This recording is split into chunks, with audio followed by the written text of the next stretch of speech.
Hi, I'm Miranda, founder of Marketing for Mental Health Practitioners. So, referrer activities often have a social component to them, so going out for lunch or going out for coffee, but it's important to remember that these are professional relationships and activities and conversations should be directed towards that. Here are some ideas. So you can organise an online or in-person workshop where you're talking and maybe one of those other referrers are talking on an area of interest or area of your expertise.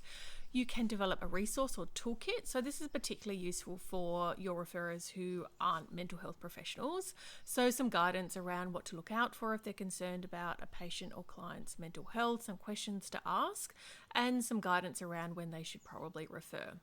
And lastly, you can hold case study discussion groups. So that's where one of you brings along a case study, obviously maintaining patient confidentiality, but a chance to really have that really in-depth clinical discussion and insight and provide advice in terms of what each of those referrers would do if they had a patient or client going through what they are going through.